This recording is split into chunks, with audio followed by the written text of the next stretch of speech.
Hi guys, ఎలా ఉన్నారు? మరో ఇంట్రెస్టింగ్ వీడియోతో మళ్ళీ మీ ముందుకు వచ్చాను. ఈ వీడియో చివరి వరకు చూసి నచ్చితే ఒక లైక్ వేసుకోండి. ఓకే, ఇక వీడియో స్టార్ట్ చేద్దాం. ఊర్లో అధికారమన్నా ఉండాలి, ఊరంచున పొలమన్నా ఉండాలి అంటున్నారు మన ట్రేడ్ పండితులు. లేటెస్ట్గా బాలయ్య నటించిన అఖండ తాండవానికి గట్టి బ్రేకులే పడ్డాయి. ఊరంతా చుట్టాలే కానీ ఉట్టిగట్ట తావులేదన్నట్లు పెద్ద స్టార్ హీరో బావ సీఎం, తను ఎమ్మెల్యే అయినా సరే ప్రీమియర్స్కి టికెట్ హైక్స్కి పర్మిషన్ లేదు. కార్పొరేటర్కి ఎక్కువ, ఎమ్మెల్యేకి తక్కువ అని మన జగన్మామయ్య కామెడీ చేసిన మన పావురం బాబు ప్రీమియర్స్కి ఒక్కో టికెట్ 1000-1200 పెంచుకోవడానికి ఆగమేఘాల మీద పర్మిషన్ తెచ్చుకుంటే ఎన్నడూ ఎరుగని రెడ్డి గుర్రం ఎక్కితే ముందు వెనకయిందని ప్రీమియర్స్కి 600 రూపాయలకి పర్మిషన్ తెచ్చుకోలేకపోయాడు బాలయ్య. ఊరకుండడం కంటే ఊగులాడడం ఆరోగ్యం అనుకున్నాడేమో. మొత్తానికి ప్రీమియర్స్కి గంట ముందు పర్మిషన్ తెచ్చుకున్నాడు. వచ్చిన లాభాల్లో 20% వరకు డొనేట్ చేయాలని ఇంకా ఏవేవో కండిషన్లు పెట్టి ప్రీమియర్స్కి గ్రీన్ సిగ్నల్ ఇచ్చాడు రవ్వంతరెడ్డి. ఆ కండిషన్లన్నీ చూసిన తర్వాత ఈ కొర్రకూటిక, ఈ గోషశాంతి అని నిట్టూర్పులు విడిచారు మన ట్రేడ్ పండితులు. ఎందుకంటే అన్ని కండిషన్స్కి ఒప్పుకొని సినిమాని రిలీజ్ చేయడం కన్నా నార్మల్ టికెట్ రేట్స్కే గౌరవంగా రిలీజ్ చేసుకోవడం మంచిది. పుష్ప, హరోంహర రైస్ మిల్లు, క్యాబేజీ, పక్క రాష్ట్రం నుంచి వచ్చిన రజనీ తాతయ్య కూలీ సినిమాకు కూడా టికెట్ రేట్లు పెంచుకోవడానికి ఉరికురికి పర్మిషన్ ఇచ్చాడు. అప్పుడంతా లేని కండిషన్లు రవ్వంతరెడ్డికి ఇప్పుడే గుర్తుకొచ్చాయి. సరే, ఒకనాటి వేషానికి మీసాలు కొరిగించుకున్నట్లు ఆ ₹1 టికెట్ రేట్ల కోసం, ఆ ప్రీమియర్స్ కోసం రిలీజ్కి గంట ముందు వరకు వెయిట్ చేశారు. ఉచ్చగుంటలో చేపలు పట్టినట్లయింది పరిస్థితి. సరే, మొత్తానికి ఇచ్చినోడు దాత, ఇవ్వనోడు రోత అనుకొని బుకింగ్స్ అయితే స్టార్ట్ చేశారు. మళ్ళీ అంతలోనే ఆడెవడో సినిమాని ఆపేయమని ఏకంగా స్టేనే తీసుకొని వచ్చాడు. నీ బాధ ఏంట్రా బామర్ది మధ్యలో అంటే వాడికి ఎప్పుడో ఈ 14 రీల్స్ నిర్మాతలు బొక్క పెట్టారంట. ఆ బొక్క పూడ్చుకోవడానికి ఈ సినిమాకి బొక్క పెట్టడానికి వచ్చాడు. ఇంట్లో ఇల్లాలి పేరు బయట బాకీల పోరన్నట్లు ఇక్కడ ప్రమోషన్స్ లేక, పర్మిషన్స్ లేక, బుకింగ్స్ లేక అల్లాడుతుంటే నాది నాకిస్తేనే మీది ఆడేది, లేకపోతే మీది నేనే కాదు ఎవరూ చూడకుండా చేస్తానని భీష్మించుకొని కూర్చున్నాడు వాడు. ఇచ్చి పుచ్చుకొని మూగోడు వీపల్లా తడిమినట్లు ఈ పనికిమాల నిర్మాతలు వాడికి ఇవ్వాల్సింది ఇవ్వక తగుదునమ్మా అంటూ అఖండ సినిమాకి ప్రొడ్యూస్ చేయడానికి వచ్చారు. పైగా అఖండ 2కి వచ్చిన లాభాలన్నీ గోషిలో పెట్టుకొని ఏమీ తెలియని నంగనాచిల్లా తిరుగుతున్నారు. వీళ్ళ వల్ల బాలయ్య పరువు పోయింది, ఫ్యాన్స్ డబ్బులు పోయింది. టికెట్లు బుక్ చేసేటప్పుడు వెంటనే డబ్బులు తీసుకొని సినిమా క్యాన్సిల్ అయిన తర్వాత వారం రోజుల్లో డబ్బులు రీఫండ్ చేస్తామంటున్నాడు ఆ బుక్ మై షో వాడు. ఈడొకడు మధ్యలో మా పానానికి ఈత చెట్టు కింద పాలు తాగినా కళ్ళే అంటుంది లోకం.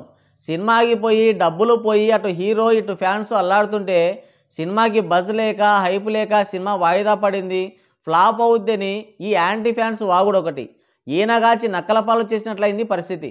సరే, మొత్తానికైతే ఈదబోతే తాగ నీళ్లు లేవన్నట్లు ఇంత కాంపిటీషన్లో బ్యాక్ టు బ్యాక్ విజయాలు అందుకుంటూ వరుసగా 400 కోట్ల సినిమాలు అందించి ఇప్పుడు పాన్ ఇండియన్ బాక్స్ ఆఫీస్ పైన దండయాత్రకి బయలుదేరితే ముందు ప్రీమియర్లు ఆపారు, ఇప్పుడు సినిమానే ఆపారు.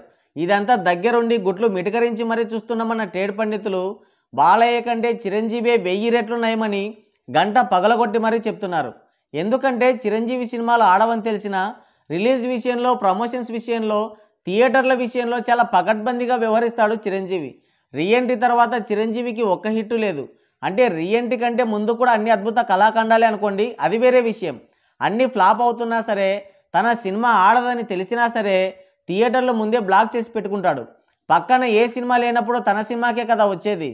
తీసేవి పాత చింతకాయ సినిమాలైనా అవతారు, అవెంజర్స్ తీసినంత రేంజ్లో గట్టి ప్రమోషన్లు చేయించుకుంటాడు. చిరంజీవి సినిమాల కలెక్షన్స్కి ఇదే రీజన్.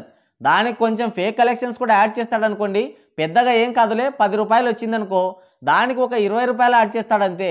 ఇప్పుడు రిలీజ్కి ముందే ఫ్లాప్ టాక్ తెచ్చుకున్న విశంబరని ప్రసాద్ ల్యాబ్లో భద్రంగా ఉంచి అనిల్ అన్నయ్యతో మనవంకర ప్రసాదం సినిమా చేస్తున్నాడు. ఇది హిట్ అయితే దాన్ని నెత్తిన పెడదామని. బిజినెస్ స్ట్రాటజీ అంటే అలా ఉండాలి మరి. విడి టైంలో అయితే ఎవరు దేకరని సంక్రాంతికి ఫిక్స్ చేశాడు. ఓవర్ఫ్లోస్ పడినా ఎలాగోలా గట్టెక్కొచ్చు అని. అయితే సంక్రాంతికి చాలా సినిమాలే రిలీజ్ అవుతున్నాయి. మన సినిమాకి ఇక శంకరగిరి మాన్యాలు తప్పవని ముందే గ్రహించి థియేటర్లు ముందే బ్లాక్ చేసి పెట్టుకున్నాడు.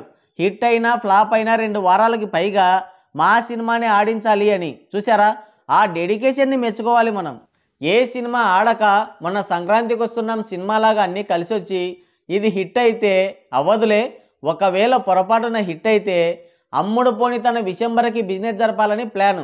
బాలయ్య ఉన్నాడు ఎందుకు, అక్కడ అమ్ముడు పోని సినిమాలకి బిజినెస్ జరపాలని, ఆడని సినిమాలని ఎలాగోలా హిట్ చేయాలని తపన పడుతుంటే ఇంత క్రేజ్ ఉంది, సినిమాని బయ్యర్లు కొనడానికి ఎగబడుతున్నారు, సినిమా పైన హైప్ ఉంది, అయినా సరే రిలీజ్ చేసుకోలేకపోతున్నాడు. ఇదొక్కటేనా అంటే కాదు, ఎప్పుడు పోటీలో రిలీజ్ అయినా బాలయ్య సినిమా థియేటర్లే పోతాయి. సక్సెస్ఫుల్గా రన్ అవుతున్న గౌతమిపుత్ర శాతకర్ణి సినిమాకి థియేటర్లు పీకి శర్వానంద్ నటించిన శతమానం భవతి సినిమాకి థియేటర్లు ఇస్తారు. బ్లాక్ బస్టర్ టాక్ వచ్చిన వీరసింహారెడ్డి సినిమాకి థియేటర్లు పీకేసి తమిళ సాంబారు వారసుడు సినిమాని ఆడిస్తారు.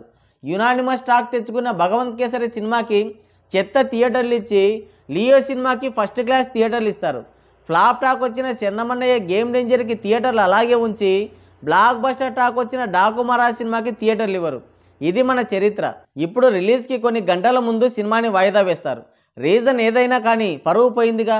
అదే చిరంజీవి సినిమా అంటే ఇంత దూరం వచ్చేదా, ఇంత జరిగేదా? ఈ విషయంలో మాత్రం చిరంజీవే గ్రేట్ అని కుండ నెత్తికేసి కొట్టుకొని మరీ చెప్తున్నారు మన టేడ్ పండితులు. మరి బాలకృష్ణ సినిమా వాయిదా పడడం గురించి మీరేమనుకుంటున్నారు? కింద కామెంట్ చేయండి. సో గాయ్స్, ఇది వీడియో. మరోసారి మరో ఇంట్రెస్టింగ్ వీడియోతో మళ్ళీ కలుద్దాం. Thank you, take care, bye bye.